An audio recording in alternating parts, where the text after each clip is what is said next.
Welcome to Lost Girl Therapy. Let's talk about conditioning as it relates to ADHD.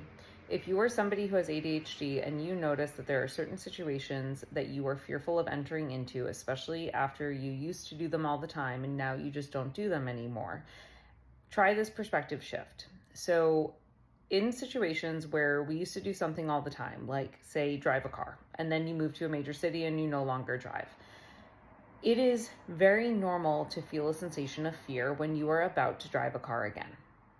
Very normal. And it's not that we have become afraid of doing it.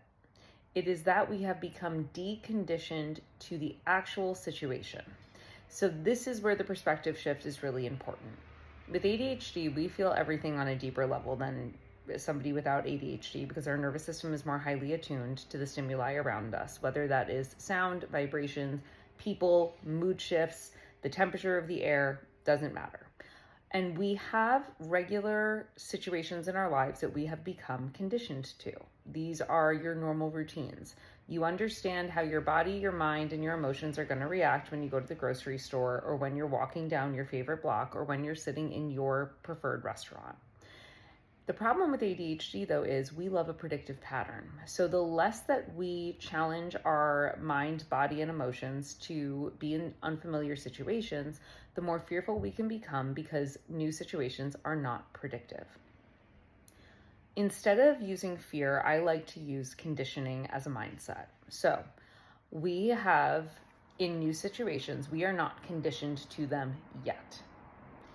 And in situations that we used to do all of the time and now don't do, when we experience that fear response, we have simply become deconditioned to that type of environment or that type of stimulus.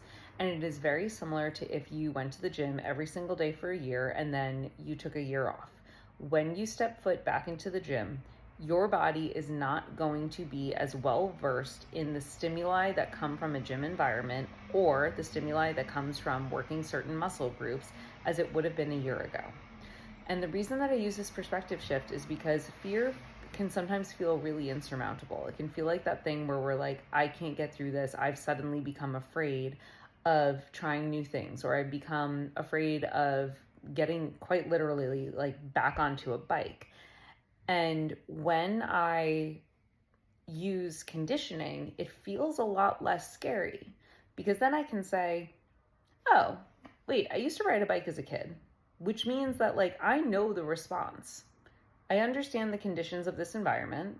The only thing that I have to do is awaken my body to remembering the condition. Okay, that feels a lot more manageable. If you're going into a new environment, put conditioning on it as well. I have to go into this new environment and I feel, fear tells me that I have absolutely nothing to go off of here to have a reference point for understanding how this works. But if I think this new environment involves a restaurant, it involves meeting new people, and it involves going out at night, do I have previous experiences that have conditioned me to those three things? Have I been to a restaurant? Yes. Have I gone out at night?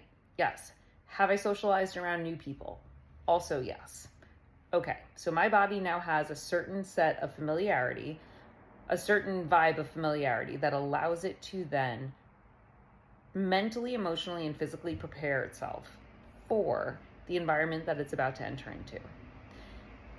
This might not make any sense. It makes sense to me. If it doesn't make sense to you, please let me know. But I just find that the conditioning mindset can be really, really helpful in eliminating the fear that can come up when we haven't done something in a little bit, especially if you're somebody who has ADHD.